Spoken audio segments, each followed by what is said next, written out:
بسم اللہ الرحمن الرحیم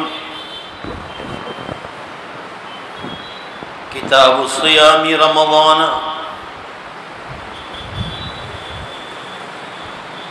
عن ابی ہریرہ رضی اللہ عنہ ان رسول اللہ صلی اللہ علیہ وسلم قال اذا جاء رمضان فتحت ابواب الجنہ وغلقت ابواب النار وصفدت الشیاطین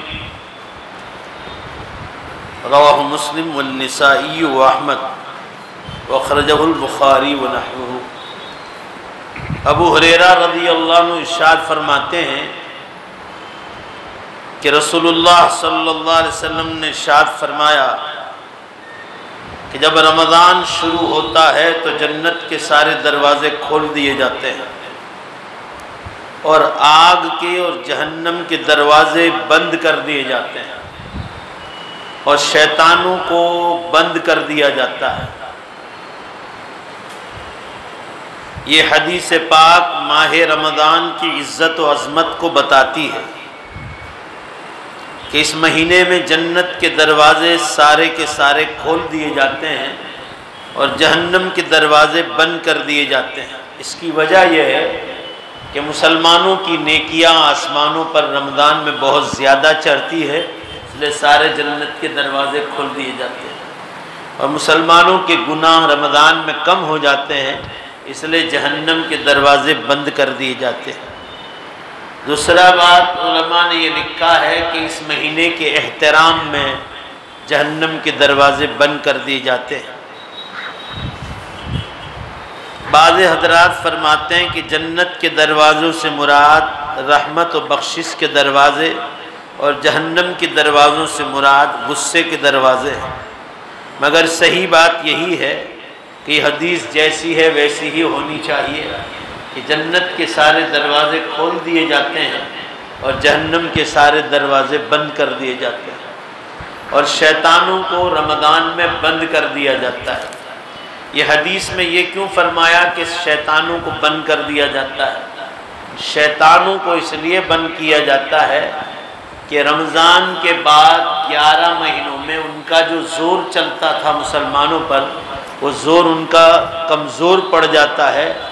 بعض احادیث صحیحہ میں یہ فرمایا کہ ان کے گلوں میں توق ڈال کر دریاؤں میں ڈال دیے جاتے ہیں شیطان، کیونکہ شیطان آگ سے بنے ہیں اور آگ کا علاج پانی ہے، لہذا ان کو پانی میں ڈال دیا جاتا ہے اور عید کا چاند ہوتے ہی نکال دیا جاتا ہے۔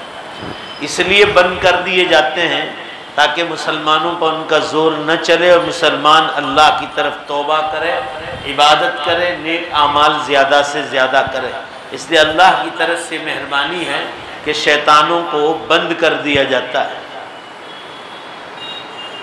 اس حدیث پر ایک سوال ہے جو علماء نے لکھا ہے کہ بھئی جب شیطان بند کر دیے جاتے ہیں پھر بھی بعض لوگ رمضان میں گناہ کرتے ہیں، لڑائی بھی کر لیتے ہیں، افطاری کے وقت حلیم کے وقت بھی مارم ماری کرتے ہیں، بعض لوگ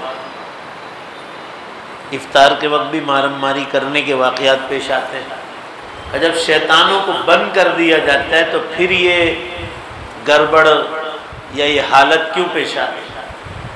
تو علماء نے اس کے بہت سارے جواب دیے، دھیان سے سنو اس کو، کہ یہ جو لڑائیاں وغیرہ اور چھوٹے موٹے گناہ رمضان میں ہوتے ہیں، اس کا پہلا جواب یہ ہے کہ بڑے شیطانوں کو تو بند کر دیا جاتا ہے، چھوٹے چھوٹوں کو کھلا رکھا جاتا ہے، یہ شیطانیت کراتے ہیں۔ ایک دوسرا جواب علماء نے یہ لکھا ہے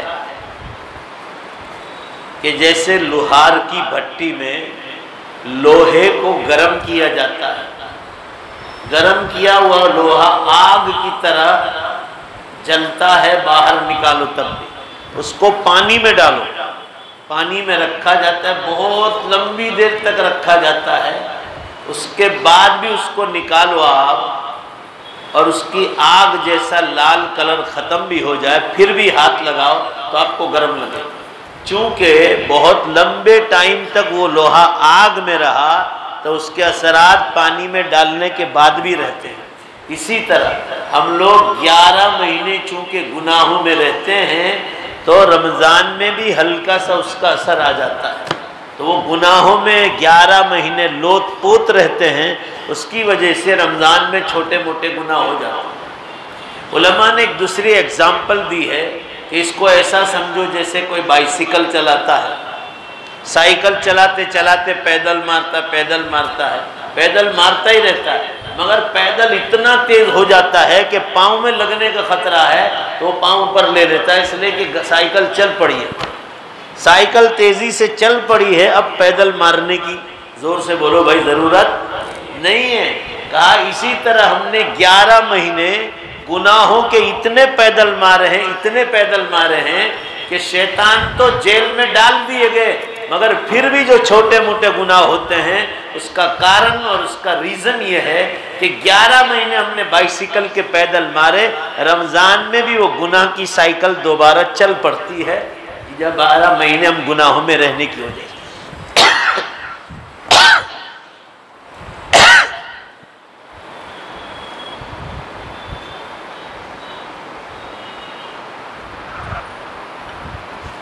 تو یہ ہو گیا حدیث کا مطلب کہ بھائی جب شیطانوں کو بند کر دیا جاتا ہے، پانی میں ڈال دیا جاتا ہے پورے رمضان، پھر گناہ کیوں ہوتے ہیں؟ تو اس کا یہ جواب دیا گیا۔ دوسری حدیث آئی، حضرت انس بن مالک رضی اللہ عنہ فرماتے ہیں ان رسول اللہ صلی اللہ علیہ وسلم قال هذا رمضان قد جاءكم تفتح فيه ابواب الجنہ وتغلق فيه ابواب النار وتسلسل فيه الشیاطین۔ ایک ہی بات ہے، دوسرے انداز میں دوسرے صحابی نقل کر رہے ہیں۔ پہلی حدیث ابو ہریرہ رضی اللہ عنہ کی تھی، دوسری حدیث حضرت انس رضی اللہ عنہ کہ یہ ماہ رمضان آ گیا، تمہارے پاس پہنچ چکا ہے، ان قریب پہنچنے والا ہے، اس میں جنت کے دروازے کھول دیے جاتے ہیں، جہنم کے دروازے بند کر دیے جاتے ہیں، اور شیطانوں کو جیلوں میں پانی میں ڈال دیا جاتا ہے۔ حضرت عرفجہ رضی اللہ عنہ حدیث بیان کرتے ہیں، دھیان سے سنیے کہ میں ایک مکان میں تھا، حضرت عرفجہ فرماتے ہیں وہاں عتبہ بن فرقد بھی تھے، یہ بھی صحابی ہیں، عتبہ بن فرقد۔ عرفجہ کہتے ہیں میں ایک گھر میں تھا اور وہاں یہ صحابی بھی آئے تھے، میں نے ایک حدیث بیان کرنا چاہی، حضرت عرفجہ کہتے ہیں، لیکن وہاں ایک صحابی رسول بیٹھے ہوئے تھے، ایسا لگتا تھا کہ وہ حدیث بیان کرنے میں مجھ سے زیادہ حقدار ہے، بس انہوں نے خود نے بیان کیا کہ رسول اللہ صلی اللہ علیہ وسلم نے فرمایا رمضان میں آسمان کے دروازے یعنی جنت کے دروازے کھول دیے جاتے ہیں اور آگ کے دروازے یعنی جہنم کے دروازے بند کر دیے جاتے ہیں، اور ہر سرکش اور خبیث شیطان کو جکڑ کر بند کر دیا جاتا ہے، اور اعلان کرنے والا فرشتہ ہر رات کو اعلان کرتا ہے۔ کیا اعلان کرتا ہے فرشتہ رمضان میں؟ اے بھلائی کو چاہنے والے آ جا، اور اے برائی کے چاہنے والے رک جا۔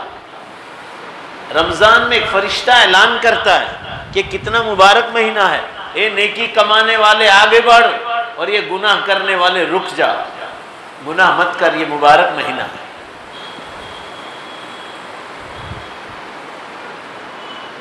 اس حدیث کے آخری جملے سے پتہ چلا کہ یہ بھلائی کو پانا اور فساد اور برائی سے بچنے کا مہینہ ہے۔ کسی مسلمان کو یہ اچھا نہیں لگتا کہ وہ رمضان میں نیکیاں کرنے اور برائیوں سے دور رہنے کا اہتمام نہ کرے، یعنی مسلمان کو چاہیے کہ نیکی کمانے میں مشغول رہے اور گناہوں سے بچنے کا اہتمام کرے۔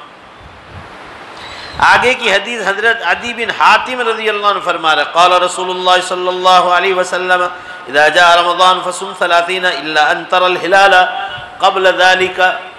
حضرت عدی بن حاتم رضی اللہ عنہ فرما رہے رسول اللہ صلی اللہ علیہ وسلم نے فرمایا جب رمضان آ جائے تو 30 روزے رکھو، یعنی 30 رکھو، ہاں اگر آگے کیا فرمایا الا ان ترى الهلال قبل ذلك، ہاں یہ کہ کبھی چاند 29واں ہو جائے تو 29 رکھو، چاند نظر آئے تو 29 رکھو۔ عید کے دن روزہ رکھنا حرام ہے، اور اگر چاند نظر نہ آیا تو فرمایا 30 مکمل کرو۔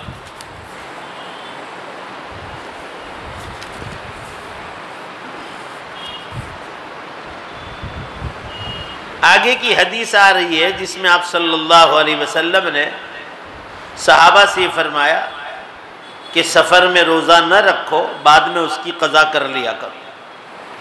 حضرت ابو ہریرہ رضی اللہ عنہ بیان کرتے ہیں نبی اکرم صلی اللہ علیہ وسلم کے پاس کھانا لایا گیا اور آپ سفر میں تھے. مدینے سے دور ایک جگہ ہے مر الزہران، وہاں آپ تھے اور آپ کے لیے کھانا لایا گیا. آپ صلی اللہ علیہ وسلم نے حضرت ابو بکر صدیق عمر فاروق سے فرمایا قریب ہو جاؤ اور کھاؤ. رمضان چل رہا تھا، آپ مسافر تھے، سفر کی حالت میں روزہ چھوڑنے کی اجازت ہے. زور سے بولو بھائی، روزہ چھوڑنے کی. حضرت ابو بکر صدیق عمر سے فرمایا قریب ہو جاؤ اور کھاؤ.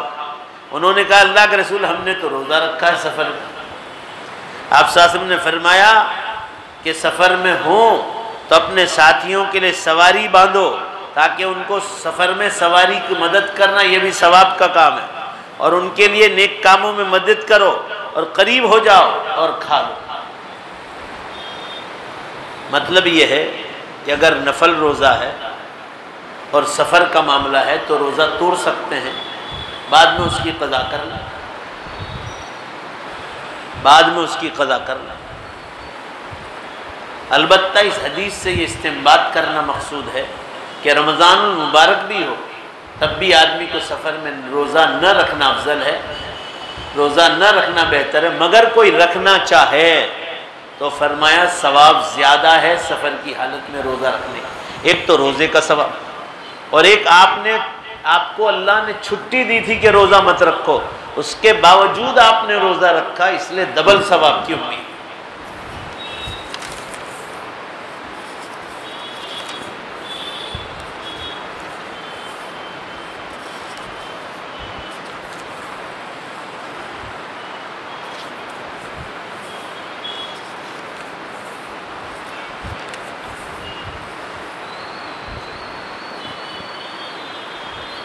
آگے کی حدیث آ رہی ہے، جناب رسول اللہ صلی اللہ علیہ وسلم شب قدر کے بارے میں ارشاد فرما رہے ہیں. ہماری اکثر ایسا ہوتا ہے کہ رمضان شروع ہوتا ہے تو ہم رمضان کا بیان شروع کرتے ہیں. یہ تو ایسا ہوا کہ گھوڑے چھوٹ گئے اور آپ طبیلہ باندھ رہے ہیں، گھروں میں پانی گھس رہا اور آپ پار باندھ رہے ہیں. اس لیے علماء نے لکھا ہے، خود رسول اللہ صلی اللہ علیہ وسلم کی سنت سے ثابت ہے کہ رمضان سے پہلے ہی رمضان کی محنت کرو تاکہ روزہ نہ رکھنے والے، نماز نہ پڑھنے والے، شب قدر کی تلاش نہ کرنے والے، افطار و سحری نہ کرانے والے سب یہ نیکیوں میں مشغول ہو جائیں. زکوٰۃ نہ دینے والے سب زکوٰۃ دینے والے ہو جائیں. ابھی تک آپ نے رمضان کی فضیلت سنی.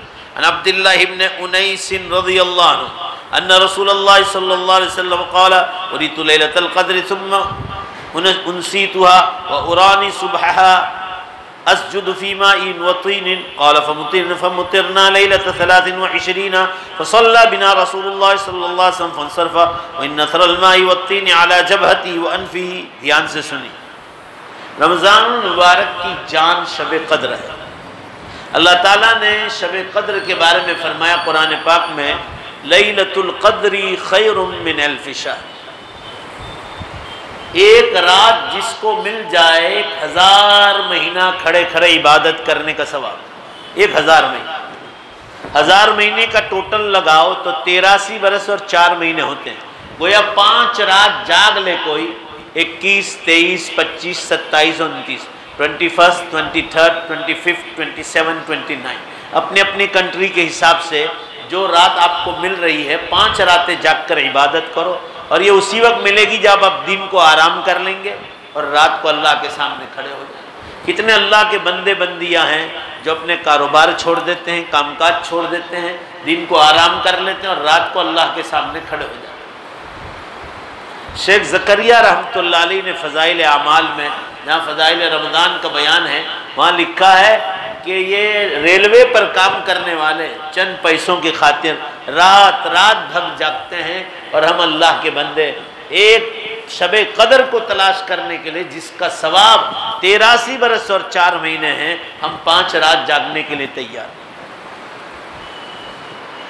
حضرت عبداللہ ابن انیس فرماتے ہیں، حدیث سنیے، رسول اللہ صلی اللہ علیہ وسلم نے فرمایا اللہ تعالیٰ نے مجھے شب قدر دکھائی، یعنی اللہ تعالیٰ نے آپ کو بتلایا کہ یہ شب قدر ہے حضور صلی اللہ علیہ وسلم، پھر مجھ کو بھلا دی گئی. رات سو گئے تو آپ کو بلا دی اللہ کی مصلحت تھی. سنیے دھیان سے. میرا خیال ہے، راوی فرماتے ہیں کہ اس رات کی صبح کو آپ صلی اللہ علیہ وسلم فرماتے ہیں کہ میں پانی اور مٹی میں سجدہ کر رہا ہوں گا. یعنی وہ رات کی نشانی ہے کہ ہلکی ہلکی بارش ہوتی ہے. آپ صلی اللہ علیہ وسلم کے زمانے میں مسجد میں بھی صرف مٹی ہوتی تھی، اور جب کچی مسجد میں سے بارش اور رین گرتا ہے تو وہ ظاہر کیچڑ ہو جائے. تو آپ صلی اللہ علیہ وسلم فرما رہے کہ میرا خیال ہے کہ میرا سجدہ کیچڑ میں ہو. اور یہ علامت ہے کہ جب شب قدر ہوتی ہے اس رات فجر سے پہلے ہلکی ہلکی بارش ہوتی ہے.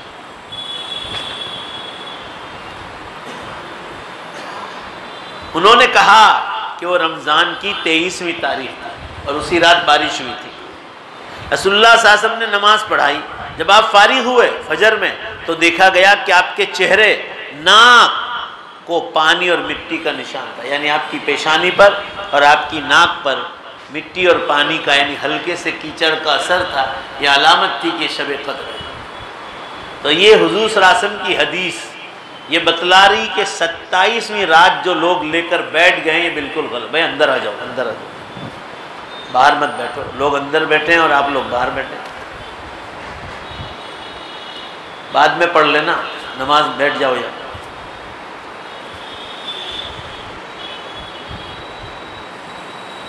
آپ صلی اللہ علیہ وسلم یہ بتلانا چاہتے ہیں کہ صرف 27ویں رات کو جاگنا، 27 یہ جہالت ہے. کیونکہ یہ رات تو گھومتی رہتی ہے، کبھی 21، کبھی 23، کبھی 25، کبھی 27، کبھی 29. لوگ الگ الگ دیکھتے ہیں. اعتکاف کرنے والے بھی دیکھتے ہیں، جو شب قدر کی مستقل تلاش کرتے وہ بھی دیکھتے ہیں. تو یہ نشانی بتلائی. اس حدیث سے معلوم ہوا کہ آپ صلی اللہ علیہ وسلم کے مبارک زمانے میں رمضان کی 23ویں رات تھی ایک وقت. اس سے لوگوں نے ان کا رد ہو جاتا ہے جو صرف 27ویں رات کو عزت والی رات سمجھتے ہیں. آپ صلی اللہ علیہ وسلم نے 23ویں بھی ہوئی، کبھی 25ویں بھی ہوئی، کبھی 21ویں بھی ہوئی. آپ صلی اللہ علیہ وسلم نے کبھی 29 بھی دیکھا. نیز یہ بھی معلوم ہو گیا کہ آپ صلی اللہ علیہ وسلم کو ہر چیز کا علم نہیں دیا گیا، اور نہ آپ کو علم غیب تھا. علم غیب جتنا ہی جانتے تھے جتنا اللہ نے آپ کو بتلایا تھا. ورنہ یہ دعویٰ کرنے والے لوگ اس چیز کے بارے میں کیا کہیں گے کہ پہلے اللہ تعالیٰ نے آپ صلی اللہ علیہ وسلم کو شب قدر کی نشان بتائی پھر بلا دی گئی. غیب کا علم ہوتا تو آپ صلی اللہ علیہ وسلم بتا دیتے کہ فلاں تاریخ تھی، مگر نہیں، اللہ تعالیٰ بتلاتے ہیں پھر نبی صلی اللہ علیہ وسلم بتلاتے ہیں. بھائی زور سے بولو، بات سمجھ میں آئی؟ تو یہ غیب کا علم نہیں. دوسری بات کہ ہر رات ہر سال گھومتی رہتی ہے.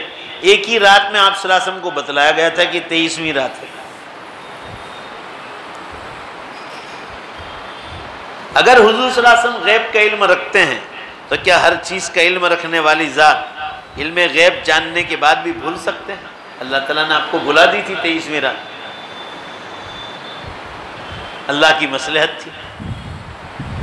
بہرحال اس حدیث سے یہ ثابت کرنا چاہتے ہیں کہ جو لوگ 27ویں رات ہی کو پکڑ کر عبادت کرتے ہیں بالکل غلط. لہذا آدمی کو کم از کم 10 رات اور اس سے کم کرو تو 5 رات جو ہے کم از کم پوری رات عبادت کرنی چاہیے. کرنے والے ایک جھونکا بھی نہیں مارتے، ایک جھونکا نہیں مارتے. آگے حدیث آئے گی. آپ صلی اللہ علیہ وسلم جب اخیر عشرہ شروع ہوتا تھا، جو بھائی جو باہر ہے وہ اندر آ جاؤ.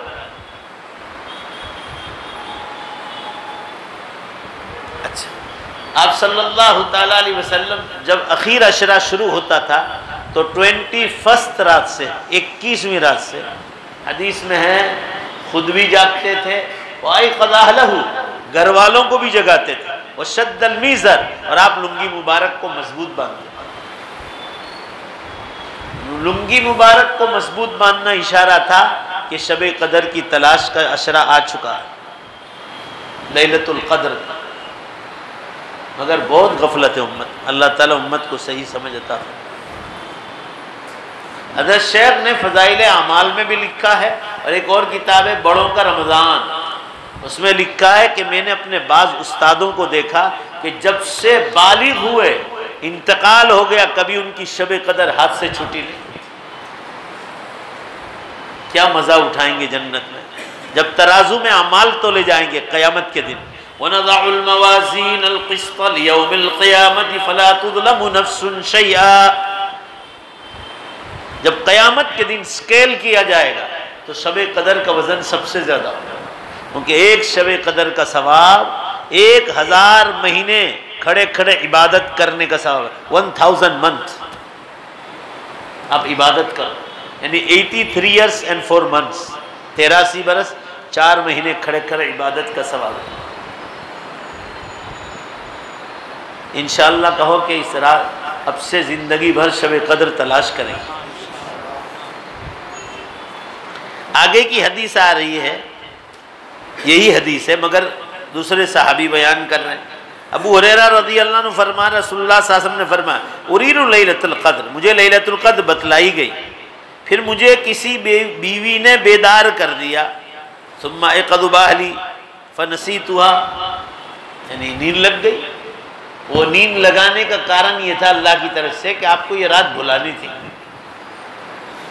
اور آگے فرمایا کہ فَالْتَمِسُوهَا فِي الْعَشْرِ الْغَوَابِرِ، اور اس لیے بھلا دیا گیا کہ امت پھر قیامت تک 23ویں پکڑ کے بیٹھ جاتی۔ بھائی بولو نے سمجھ میں آ رہی بات؟ لہذا بھلا دی گئی کہ وہ رات کون سی تھی، اور پھر اللہ کا حکم آیا کہ سب کو یہ کہو کہ 5 راتیں تلاش کرو، اور وہ 10 رات جاگو تو سکہ لگ ہی جائے گا۔ کبھی کبھی چاند میں غلطیاں ہو جاتی ہیں تو 10 رات جاگ لو بھائی، کیا مشکل ہے۔ آگے کی حدیث حضرت علی رضی اللہ عنہ فرماتے ہیں ان رسول اللہ صلی اللہ علیہ وسلم قال اطلبوا لیلۃ القدر فی العشر الاواخر من رمضان فان غلبتم فلا تغلبوا علی السبع البواقی۔ حضرت علی رضی اللہ عنہ فرمایا رسول اللہ صلی اللہ علیہ وسلم نے ارشاد فرمایا کہ شب قدر ماہ رمضان کی آخری 10 راتوں میں تلاش کرو، اگر ایسا نہ کر سکو تو کم از کم اس کی آخری 7 راتوں سے بھی اس میں تلاش کر لو، یعنی 23 سے لے کر 23 تک میں بھی تلاش کرو تو چانسز ہے، یعنی جس نے 21 22 نہیں ملی تو آخری 7 رات تلاش کرو، اس میں ملنے کے چانسز رہتے ہیں، اور زیادہ تر اسی میں ہوتی ہے۔ لہذا ساری احادیث کا خلاصہ مل کر 5 راتیں نکلتی، 21 23 25 27 اور 29۔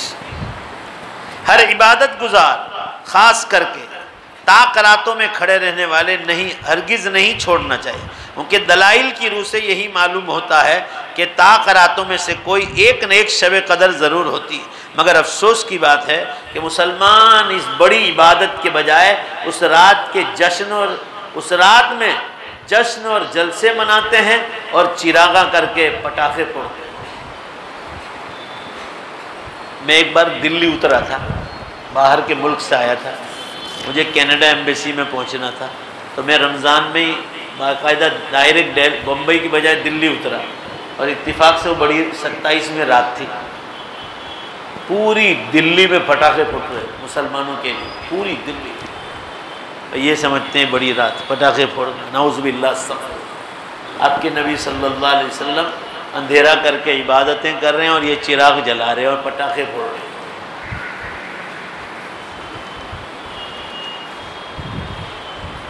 ابھی دلی کا ایک پروگرام ہے رمضان سے پہلے 15-16 تاریخ کو، بہت بڑا مجمع ہوتا ہے وہاں عیدگاہ، تو انشاءاللہ کہیں گے۔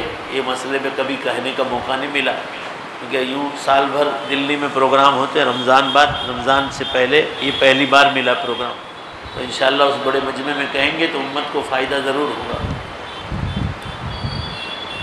حضرت انس رضی اللہ عنہ فرماتے ہیں کہ مجھے عبادہ بن ثابت نے بیان کیا، دھیان سے سنی، کہ رسول اللہ صلی اللہ علیہ وسلم شب قدر کے متعین کرنے کے بارے میں آگاہ کرنے کے لیے نکلے باہر۔ آپ اپنے گھر سے باہر نکلے لوگوں کو بتانے کے لیے شب قدر، راستے میں کیا دیکھتے ہیں کہ 2 مسلمان آدمی آپس میں جھگڑ رہے، یہ حدیث بخاری شریف میں آئی۔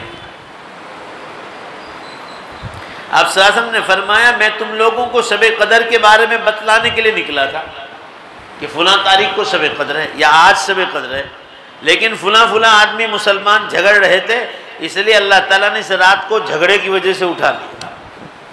اس حدیث سے معلوم ہوا، زور سے بولو، کہ روزہ اور جھگڑا دونوں ساتھ جمع نہیں ہو سکتے۔ اس لیے ایک حدیث میں آیا آگے کہ کوئی جھگڑنے کے لیے آئے تو کہہ دو میں روزے سے ہوں، رمضان چل رہا ہے۔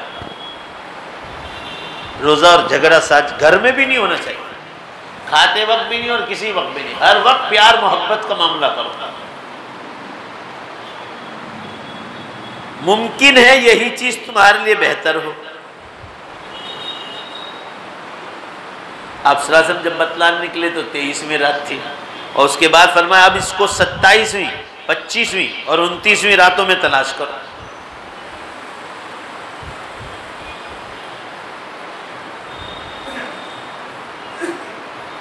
کیونکہ وہ 23ویں رات تھی تو 25، 27، 29 باقی تھی، تو آپ صلی اللہ علیہ وسلم نے فرمایا اب جھگڑا کر لیا تو اللہ نے اٹھا لی، اب وہ پیچھے آئے گی، اب جاؤ تلاش کرو۔ حالانکہ آپ صلی اللہ علیہ وسلم اسی یہ بتلانے کے لیے نکلے تھے مغرب کے بعد کہ یہ آج رات ہے، مگر جھگڑے کی وجہ سے اللہ نے وہ رات اٹھا لی۔ اللہ ہمیں خاص کر رمضان میں جھگڑوں سے حفاظت فرمائے۔ حضرت عائشہ رضی اللہ تعالیٰ کی روایت ہے، قال رسول اللہ صلی اللہ علیہ وسلم قال تحروا لیلۃ القدر فی الوتر من العشر الاواخر من رمضان۔ فرمایا رسول اللہ صلی اللہ علیہ وسلم نے رمضان کے اخیر عشرے کی طاق راتوں میں لیلۃ القدر کو تلاش کرو۔ آگے کی حدیث آ رہی ہے، حدیث تو یہی ہے مگر اس میں ایک جملہ آیا ہے دوسری حدیث میں، ان الملائکۃ تلک اللیلۃ فی الارض اکثر من عدد الحصى۔ اللہ اکبر، یہ امت کتنی غافل ہے، ان راتوں میں کیا کیا کر۔ فرمایا شب قدر ان راتوں میں تلاش کرو۔ فرمایا جس رات کو شب قدر ہوتی ہے اس رات زمین پر جتنے کنکر ہیں چھوٹے چھوٹے یا بڑے بڑے، فرمایا اس کی جتنی تعداد ہے پوری دنیا میں، فرمایا اس سے زیادہ فرشتے زمین پر نازل ہوتے ہیں۔ اندازہ لگاؤ، یعنی زمین پر، پوری زمین پر جتنے کنکر ہیں دنیا میں اس سے کہیں گنا زیادہ اللہ کے فرشتے اس رات میں زمین پر نازل ہوتے ہیں۔ قرآن پاک سے بھی ثابت ہے، تنزل الملائکۃ والروح فیہا بإذن ربہم من کل امر سلام ہی حتی مطلع الفجر۔ اس رات میں فرشتے اترتے ہیں جبریل علیہ السلام کے ساتھ اور باقاعدہ لوگوں کو سلام کرتے ہیں اور مصافحہ بھی کرتے ہیں۔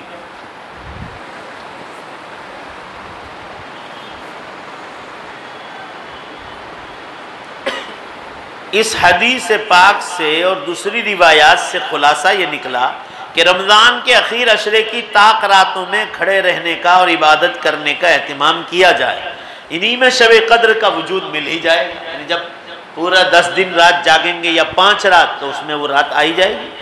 ان 5 راتوں کو قیام کرنے والا لیلۃ القدر کو پا ہی لے گا۔ جس حدیث میں صرف 27ویں رات کا ذکر ہے، حافظ ابن حجر نے اس حدیث کو ضعیف قرار دیا۔ یعنی بعض لوگ جو کہتے ہیں 27ویں رات ہوتی ہے وہ حدیث کمزور ہے، اس حدیث کا اعتبار نہیں ہو۔ ویسے بھی اگر اس موضوع کی تمام روایات پر نگاہ ڈالی جائے تو وہ حدیث جن میں ان 5 طاق راتوں کی تخصیص کر دی گئی ہے تو ان کو 80 سال کے رمضان کی شب قدر پر محمول کیا جائے گا۔ اس تعویل کا سب سے بڑا قرینہ یہ ہے کہ آپ صلی اللہ علیہ وسلم کے زمانے میں ایک رمضان کی 23ویں رات تھی۔ حدیث کا مطلب یہ ہوا کہ بعض لوگ جو 27ویں رات کو بڑی مانتے ہیں، یہ حدیث تو ضعیف ہے، کمزور ہے، اس حدیث پر دھیان نہیں دینا چاہیے۔ اور تمام احادیث کا یہ خلاصہ ہے کہ 5 راتیں زیادہ تر احادیث میں ذکر آئے، 21، 23، 25، 27، 29۔ اور جو لوگ 27 ہی مان کر بیٹھے ہیں تو تم کو معلوم ہونا چاہیے کہ آپ صلی اللہ علیہ وسلم کے زمانے میں ایک بار 23ویں بھی ہوئی اور آپ نے بتایا کہ 23ویں مگر مجھے بھلا دی گئی، لہذا 27 کو پکڑ کے بیٹھنا جہالت ہے۔ کبھی کبھی 5 برس میں ایک آدھ بار آ جاتی 27ویں کو، مگر ضروری نہیں کہ ہر بار آئی جائے۔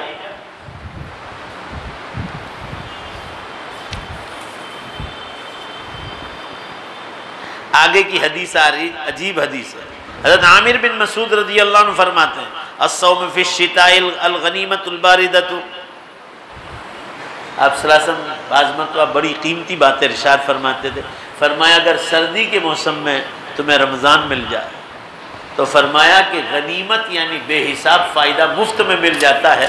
علماء نے کیا لکھا ہے اس حدیث کا مطلب؟ حدیث کا مفہوم واضح ہے کہ سردیوں میں دن چھوٹے ہوتے ہیں۔ بھائی بولو نا، سردیوں میں دن تو روزہ چھوٹا، ثواب وہی ملے گا جو لمبے روزوں میں ملتا تھا، کیونکہ اگر اسی سال سردی نہیں ہوتی، گرمی ہوتی تو مسلمان رکھتے کہ نہیں رکھتے، لہٰذا ثواب گرمی کا ہی ملے گا، لمبے روزوں کا۔ تو ایک تو سردی کے موسم میں دن چھوٹے ہوتے یہ فائدہ، اور پیاس کا تو کوئی تصور ہی نہیں آتا ہے سردی کے موسم میں، مگر انگلینڈ وغیرہ میں سردیاں ہوتی ہیں مگر 20-20 گھنٹے کا روزہ ہم لوگ رکھتے ہیں، وہاں بالکل پتہ ہی نہیں چلتا، 4 گھنٹے میں مغرب بھی، عشاء بھی اور سحری بھی، 4 ہی گھنٹے۔ بھائی ذرا زور سے بولو نا، بات سمجھ میں آتی ہے؟ اب اس سال تھوڑا 18 گھنٹے کا ہوگا میرے خیال سے،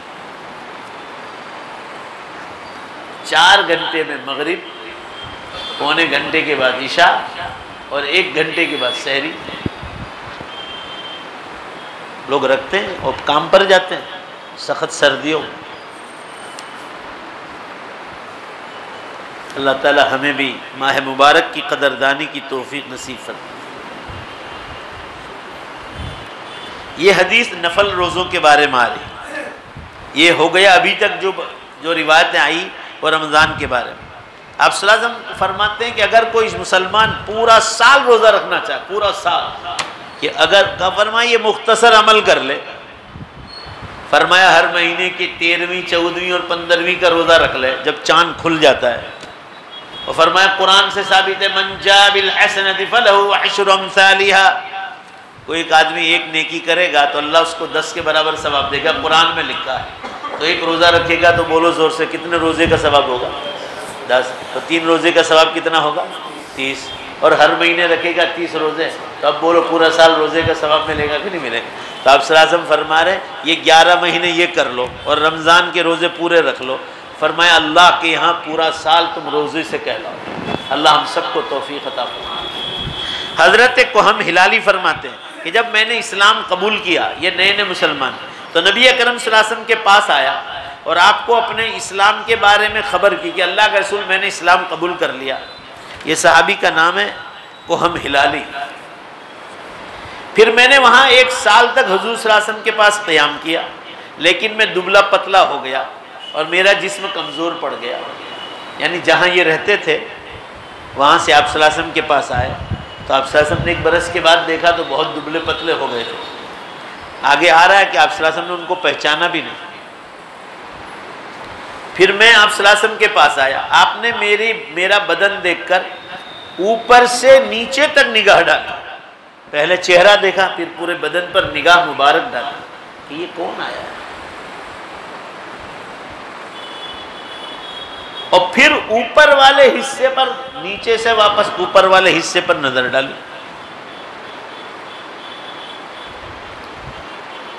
پھر آپ نے مجھے پہچاننے کے لیے غور کیا کہ کون شخص آیا ہے۔ حضرت کوہم فرماتے ہیں ہلالی خاندان سے تعلق رکھتے تھے۔ میں نے پوچھا اللہ کے رسول کیا آپ مجھے پہچانتے نہیں ہو کہ بار بار دیکھ رہے ہیں؟ آپ صلی اللہ علیہ وسلم نے فرمایا میں نہیں پہچان پایا، تم کون ہو؟ تو میں نے کہا کہ میں کوہمس ہلالی ہوں۔ آپ صلی اللہ علیہ وسلم نے فرمایا تو اتنا کمزور کیسے نظر آ رہے ہو؟ تو انہوں نے جواب دیا کہ اللہ کے رسول جب آپ سے اسلام قبول کیا اس کے بعد آج 1 سال ہو گیا، آج تک اسلام سے اتنی محبت ہو گئی کہ آج تک ایک روزہ نہیں چھوڑا ہے، روز روزہ رکھتا ہوں، سوائے ان 5 دنوں کے کہ 2 عید اور ایام تشریق، بقرعید کے بعد کے دن، باقی سب دنوں میں روزہ رکھتا ہوں۔ فرمایا اس لیے کمزور ہو گیا۔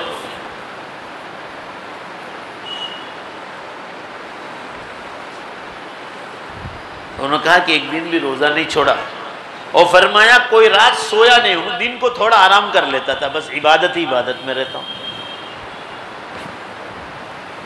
آپ صلی اللہ علیہ وسلم نے فرمایا تجھے کس نے یہ عمل بتایا کہ تو اپنے آپ کو پورا سال تکلیف میں ڈالے اور کھا، بس افطار روزہ ہی روزہ، روزہ ہی روزہ، اور سوتا بھی نہیں رات کو، تجھے کس نے یہ عمل دکھایا کہ پورا سال روزے رکھتا ہے؟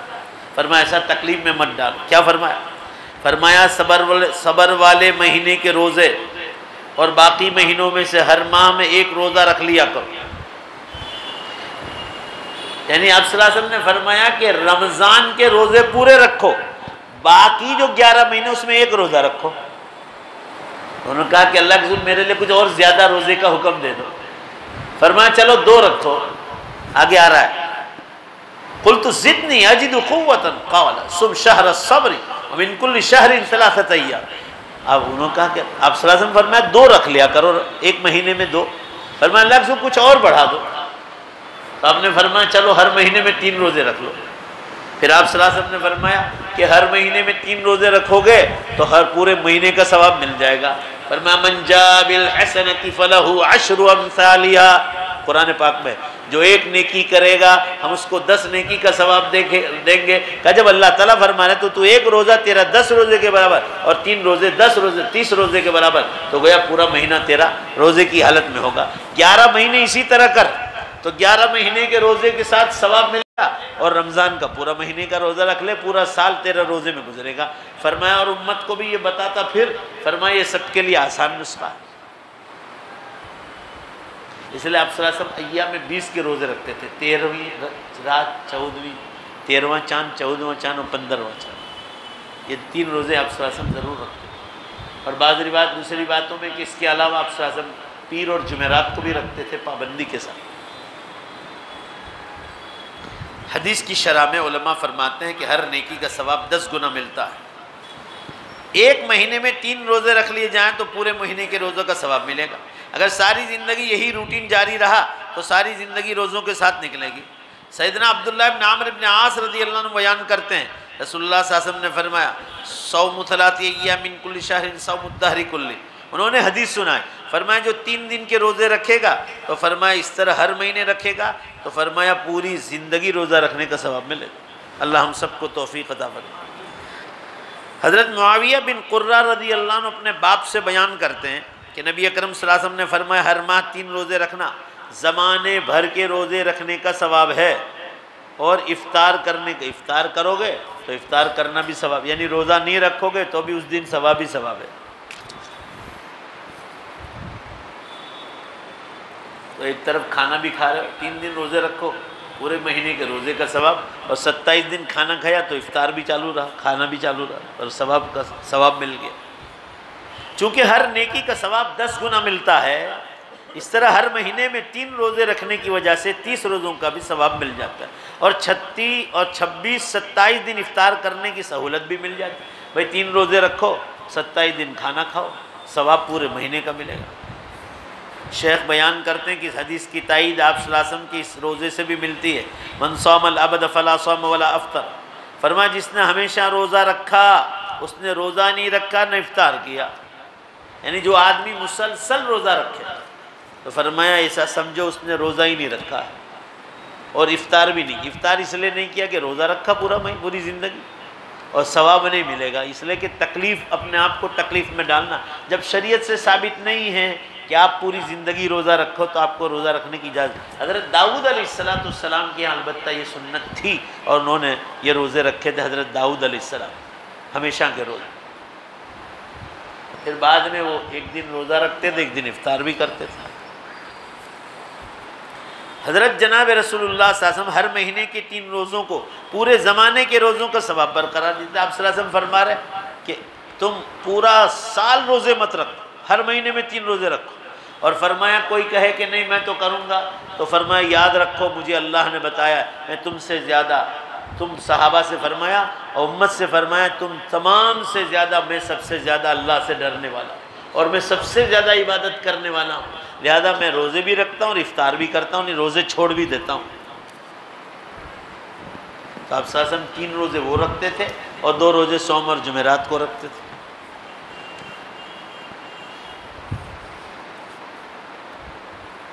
لہذا جو آدمی مہینے کے 3 روزے رکھے گا اس کو پورے مہینے کا ثواب ملے گا, اور ہر مہینے 3 کرے گا تو پورے سال کے روزے کا ثواب ملے گا. عبداللہ بن عباس بن سعد رضی اللہ عنہ سے روایت ہے کہ سفر ہونا یا گھر پر ہو آپ صلی اللہ علیہ وسلم کبھی بھی 13ویں 14ویں 15ویں کا روزہ نہیں چھوڑتے, بہت بڑا ثواب. حضرت ابو ہریرہ رضی اللہ عنہ ہدایت بیان کر رہے ہیں, ایک گاؤڑی آدمی بدو آدمی ویلیجر رسول اللہ صلی اللہ علیہ وسلم کے پاس ایک بھونا ہوا خرگوش اور اس کے ساتھ اس کا سالن بھی لے کر آیا. آپ صلی اللہ علیہ وسلم نے خرگوش بھی کھایا. خرگوش کو کیا کہتے ہیں گجرات؟ سسلا. بھونا ہوا تندور، اور اس کا سالن بھی بنا کے لائے، اور آپ صلی اللہ علیہ وسلم کے سامنے رکھ دیا۔ آپ صلی اللہ علیہ وسلم رکے رہے اور کھایا نہیں، صحابہ بھی رک گئے اور کچھ نہیں کھایا، اور جو بدو آیا تھا دیہاتی وہ بھی رک گیا۔ رسول اللہ صلی اللہ علیہ وسلم نے فرمایا تو کیوں نہیں کھا رہا؟ بدو سے کہا جو کھانا لے کر آیا تھا۔ اس نے کہا میں ہر مہینے کے 3 روزے رکھتا ہوں، جو گاؤں سے آیا تھا مدینہ پاک۔ آپ صلی اللہ علیہ وسلم نے فرمایا اگر تم نے روزے رکھنے ہیں تو چمک والے یعنی چاندنی راتوں کے 3 روزے رکھا کرو۔ آپ صلی اللہ علیہ وسلم کی مراد یہ تھی کہ 13ویں 14ویں اور 15ویں جس میں چاند چمکتا ہے اس کے بہت زیادہ ثواب ہے، فرمایا اس کا روزہ رکھا کرو۔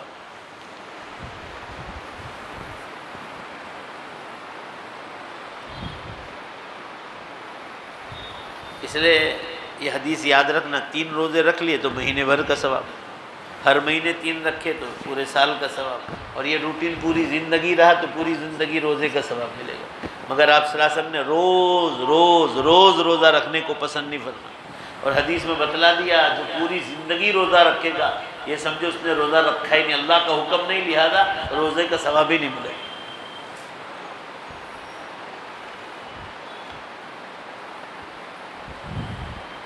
سال کے 6 دن روزہ رکھنا منع ہے، ہمارے حنفی مسلک میں 5 دن۔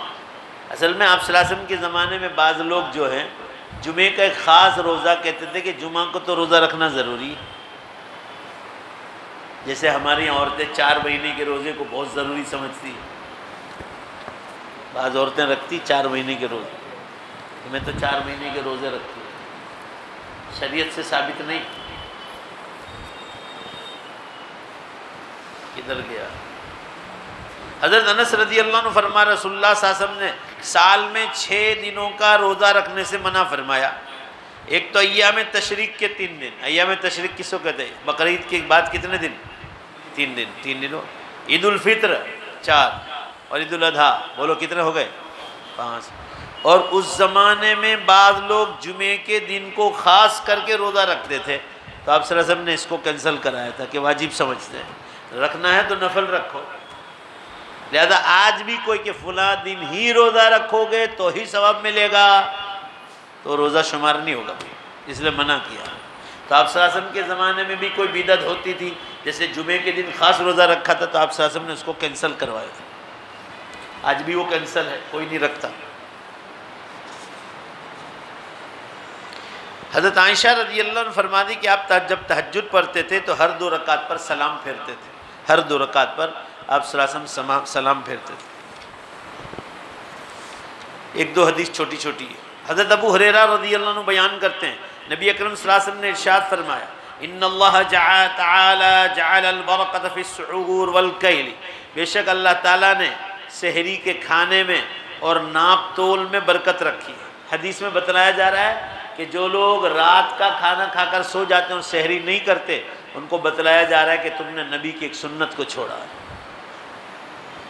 چاہے 2-4 کھجور کھا لو، آگے آئے گا کہ اگر کسی کو کچھ نہ ملے تو سب سے بہترین کھانا سحری میں کھجور کا کھانا۔ کسی کو کھانا نہ چلے تو فروٹ کھا لے، مگر کھا لے ضرور، سنت نہ چھوڑے۔ حضرت انس رضی اللہ عنہ فرما رسول اللہ صلی اللہ علیہ وسلم سے من اراد ان یصوم فلیتسحر بشیء، جو روزہ رکھنا چاہتا ہے وہ کسی رسیس کے ساتھ بھی سحری کر لیا کرے، سحری نہ چھوڑے۔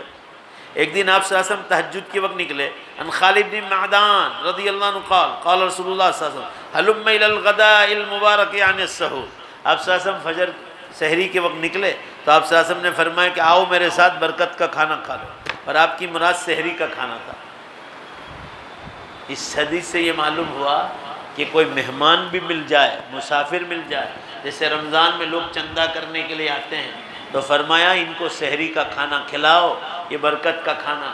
جیسے افطار کرانے پر ڈبل روزے کا ثواب ہے، کسی کو سحری کرا دو گے تو روزے کی شروعات کرا دی، اللہ امید ہے اللہ تمہیں بھی ڈبل روزے کا ثواب عطا۔ میں بھی کلکتہ میں تھا پرسوں، بہت بڑا مجمع تھا، تو اخیر میں 10-15 منٹ اسی پر بیان کر دی۔ میں نے کہا غریب آدمی ہو آپ، 2 وقت کی روٹی کھا لیتے ہیں، ایسا نہ سمجھو میں غریب ہوں، اگر کوئی مسافر مل گیا آپ کے علاقے میں، مدرسوں سے چندہ کرنے کے لیے آ گیا، سوکھی ساکی روٹی بھی چٹنی بھی کھلا دو گے، اللہ آپ کو ڈبل روزے کا ثواب دے دے۔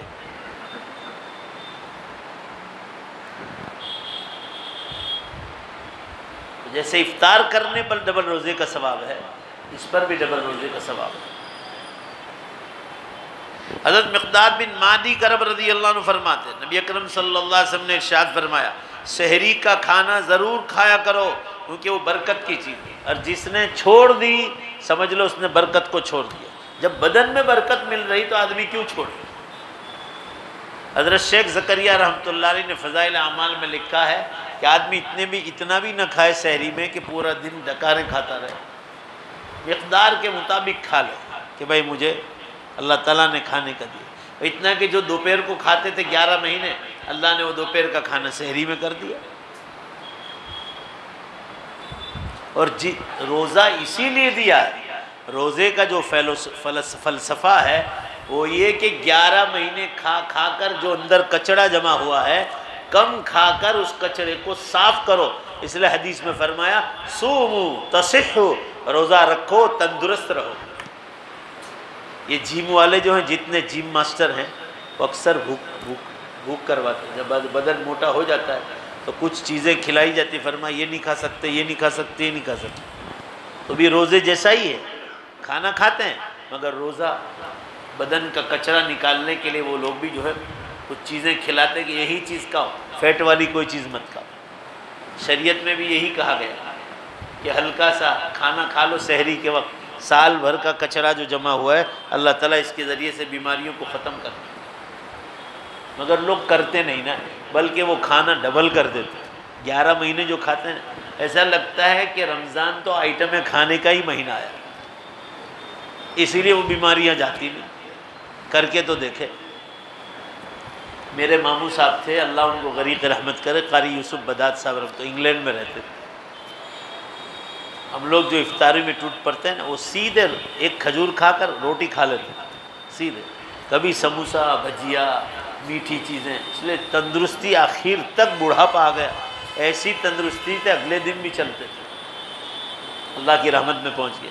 اللہ ان کو غریق رحمت فرمائے۔ قاری یوسف بداد صاحب میرے ماموں تھے، یہاں جامعہ حسینیہ کے فارغ تھے، اور جامعہ حسینیہ میں انہوں نے 1 سال پڑھایا بھی تھا۔ وہ ہمیشہ کہتے تھے کہ اللہ تعالیٰ نے بیماریوں کے صاف کرنے کے لیے مہینہ رکھا ہے، اور ہم وہی چیز ڈبل کھاتے ہیں، بیمار ہوتے ہیں۔ جتنی بھی بیماریاں آپ غور کرو، کھانے ہی سے بیماریاں آتی ہیں۔ اس لیے آپ صلی اللہ علیہ وسلم کی جو کھانے کے طریقے ہیں اس میں بھی بیماریوں کی شفا تھی۔ جیسے آپ صلی اللہ علیہ وسلم نے فرمایا گوشت میں بیماری ہے، خاص کر گائے کے گوشت میں۔ حدیث میں گائے کے گوشت کا ذکر ہے، ہر گوشت میں نہیں، گائے کے گوشت میں۔ کون سی بیماری ہے؟ کولیسٹرول کی بیماری، جیسے خون گاڑھا ہو جاتا ہے۔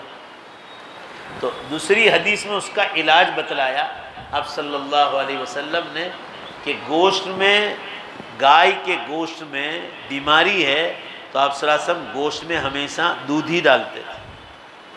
آپ لوگ لوکی بولتے ہیں، دودھی بولتے ہیں گجراتی میں۔ لوکی اور دودھی میں اللہ نے کولسٹرول کا، بلڈ پریشر کی شفا رکھی۔ تو جو کولسٹرول ہے گوشت میں، اللہ تعالیٰ نے دودھی اور لوکی کے ذریعے اس کا نکال کر کے اس کو پھینک دیتے۔ اس لیے آپ صلی اللہ علیہ وسلم کبھی کسی کے یہاں مہمان بھی تشریف لے گئے تو آپ ڈھونڈتے تھے کہ بھئی لوکی کیوں نہیں ڈالی، لوکی ہے کہ نہیں ہے۔ مگر ہم لوگوں کو گوشت کے بغیر اچھا ہی نہیں لگتا، لوکی ڈال کے کھاؤ، یا اس کا الگ سالن پکا لو، اس کے اوپر سے کھا لو، یا پہلے کھا لو بعد میں گوشت کھاؤ، تو پھر کولیسٹرول اور بی پی کبھی نہیں آئے۔ اللہ ہم سب کو توفیق عطا فرمائے۔ اور ابھی یہ گائے کے گوشت میں بیماری ہے، 1400 سال کے بعد سائنس والوں نے اس پر ریسرچ کیا اور بتایا کہ اس کے گوشت میں سب سے زیادہ کولیسٹرول ہے۔ آپ صلی اللہ علیہ وسلم نے ایک ہی بار کھایا ہے گائے کا گوشت، زیادہ تر اونٹ کھانے میں آیا، بکریاں کھانے میں آئی۔ کہنے کا منشا یہ ہے کہ آپ صلی اللہ علیہ وسلم کی حدیث سے ثابت ہے کہ گائے کے گوشت میں بیماری، اور فرمایا اس کے دودھ میں شفا ہے۔ دیکھ لو، آپ کر کے دیکھ لو، گائے کا دودھ استعمال کر کے دیکھو، بھینس کے دودھ میں بھی آپ کو کولیسٹرول مل سکتا ہے، گائے سے کم ہے مگر ہے ضرور۔ کلکتہ گیا تھا تو وہاں بھینس کا دودھ ملتا ہی نہیں، گائے ہی کا لوگ استعمال کرتے، بیرونی ممالک میں گائے ہی کا دودھ استعمال کرتے، شفا ہے۔ آدمی کو اس نیت سے پینا چاہیے، چائے بھی اسی کی پینا چاہیے۔ اللہ ہم سب کو توفیق عطا فرمائے۔ بس اب تو رمضان کی باتیں شروع ہوگی، اس لیے انشاءاللہ العزیز آئندہ پیر کو بھی رمضان، ابھی سحری کا بیان چل رہا ہے، ابھی بہت لمبا چوڑا بیان باقی ہے، اور ابھی 2 ہفتے جو ہے بیان چالو رہے گا۔ اب حضرات سے گزارش ہے خود بھی آئیں اور دوسروں کو بھی لے کر آئیں۔ رمضان کی اتنی فضیلت ہے کہ حدیث میں فرمایا گیا، ایک نفل ادا کرو فرض کا ثواب، اور فرض ادا کرو 70 فرض کا ثواب، یعنی 70 فرض کے برابر۔ بخاری شریف میں حدیث آئی ہے کہ اگر کوئی رمضان میں عمرہ بھی کرتا ہے تو رسول اللہ صلی اللہ علیہ وسلم کے ساتھ حج کرنے کے برابر۔ اس سے اندازہ لگاؤ کہ ہر چیز کا ثواب بڑھ جاتا ہے۔ بھائی بولو نا انشاءاللہ کرو گے نا؟ اور یہ جتنی باتیں سنی ابھی سے اپنے محلے میں لوگوں جو روزہ نہیں رکھتے ان کو پکڑو، جو نماز نہیں پڑھتے ان کو پکڑو، جو زکوٰۃ نہیں دیتے ان کو پکڑو، سمجھاؤ ان کو، شب قدر کی فضیلت بتاؤ، افطار کرنا، سحری کرنا، افطار کرانا، سحری کرانا، اس کی فضیلت بتلاؤ۔ اس لیے میں نے شروع میں آپ سے کہا کہ ہم لوگ کیا کرتے ہیں، رمضان شروع ہوتا ہے پھر جو ہے رمضان کی باتیں شروع کرتے ہیں۔ بھائی گھوڑے چھوٹ گئے اب طبیلہ بنا رہے ہو، گھروں میں پانی گھس گیا اب پار باندھ رہے ہو، اس لیے بولو انشاءاللہ پہلے سے محنت کریں گے نا۔ اور جو حضرات دنیا بھر میں بیٹھ کر ہمارا یہ پروگرام دیکھ رہے ہیں ان تمام سے گزارش ہے کہ آپ کو جب یہ ویڈیو مل جائے تو آپ سنیں بھی، ابھی آپ نے سنا تو صحیح، آپ جو بیرونی ممالک میں بیٹھ کر لوگ سنتے ہیں ان تمام حضرات سے گزارش ہے جو آواز سن رہے ہیں تو آپ بھی اپنے اپنے ملکوں میں جو ہے رمضان کے لیے لوگوں کو دعوت دینا شروع کر دو، تاکہ جو روزہ نہیں رکھتے، نماز نہیں پڑھتے، زکوٰۃ نہیں دیتے، تراویح نہیں پڑھتے، شب قدر کی تلاش نہیں کرتے، سب اللہ کے دین میں لگ جائے، رمضان کی قدر کرنے والے بن جائیں۔ چٹھی لکھی آپ نے؟ کون سا مدرسہ ہے؟ جائیے باہر جاؤ۔ یہ مولانا حیدر صاحب آئے ہیں سیتامڑھی بہار سے، یہ لاک ڈاؤن کی وجہ سے آج پہلی بار آئے ہیں۔ ہم حضرات ان کو للہ صدقات، زکوٰۃ اور خیرات سے امداد کرتے جائیں۔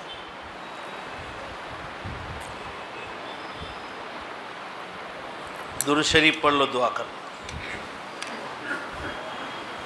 بسم اللہ الرحمن الرحیم، الحمد للہ وکفا وسلام علی عبادہ الذین اصطفیٰ، الحمد للہ رب العالمین والعاقبۃ للمتقین والصلاۃ والسلام علی خیر خلقہ محمد وآلہ واصحابہ اجمعین۔ ربنا آتنا فی الدنیا حسنہ وفی الآخرۃ حسنہ وقنا عذاب النار۔ اے اللہ ہم سب کی مغفرت فرما، ہم سب کی مغفرت فرما۔ اے اللہ ہم سب کی مغفرت فرما، ہمارے سب کے یہاں بیٹھنے کو قبول فرما۔ جو لوگ باہر کے صوبوں میں، گجرات سے باہر، انڈیا سے باہر بیٹھے بیٹھے سن رہے ہیں، اے اللہ ان کی بھی مغفرت فرما، ہر ایک کی نیک اور جائز تمناؤں کو پوری فرما۔ اے اللہ ماہ مبارک رمضان آ رہا ہے، اس سے پہلے ہمارے علماء کو، دین کے داعیوں کو، خانقاہ والوں کو، ہر دیندار مسلمان مرد عورت کو یہ توفیق عطا فرما کہ وہ رمضان کے بیانات شروع کر دے، تاکہ امت فیض حاصل کر کے رمضان کی تیاری کرنے والے بن جائیں۔ اے اللہ امت میں جتنے بیمار ہیں سب کو شفائے کامل عطا فرما، جو پریشان حال ہیں ان کی پریشانیوں کو دور فرما۔ اے اللہ جو بے اولاد ہیں انہیں نیک صالح تندرست خوبصورت اولاد عطا فرما، ہم سب کے یہاں جمع ہونے کو قبول فرما۔ جتنے لوگوں کا انتقال ہوا ہے اللہ سب کی مغفرت فرما، سب کے درجات کو بلند فرما۔ کلکتہ میں مولانا حبیب الرحمن صاحب کے بڑے بھائی کا انتقال ہوا، اے اللہ اس بزرگ کی مغفرت فرما، انہیں جنت الفردوس میں اعلیٰ مقام عطا فرما۔ ہمارے ماں باپ، دادا دادی، نانا نانی، پردادے پرنانے، پردادیاں پرنانیاں، بھائی بہن، اولادیں، رشتہ دار، ہمارے اساتذہ، اے اللہ سب کی مکمل مغفرت فرمائے، ان کے درجات کو بلند فرما۔ ہماری ان مجلسوں کا ثواب، ہماری ان مجلسوں کا ثواب پوری امت تک آپ پہنچا دیں۔ اے اللہ آپ رب رحیم و کریم ہیں، ہمارے سب کی مغفرت فرما۔ اے اللہ اپنے فضل و کرم سے ہم نے آج تک جتنے پچھلے مرحومین کے لیے دعا کی آج بھی ان کے لیے مانگتے ہیں، سب کو جنت الفردوس عطا فرما، ان کے گھر والوں کو صبر جمیل عطا فرما، ہم سب کے یہاں جمع ہونے کو قبول فرما، ہماری دعاؤں کو اپنے فضل و کرم سے قبول فرما، ہماری اولادوں کو دین کی تعلیم سے بھی مالا مال فرما اور دنیا کی تعلیم سے بھی مالا مال فرما۔ بہت جگہ ایگزام چل رہی اسکولوں میں مدرسوں میں، ہمارے بچوں کو کامیابی عطا فرما، ہماری دعاؤں کو قبول فرما برحمتک۔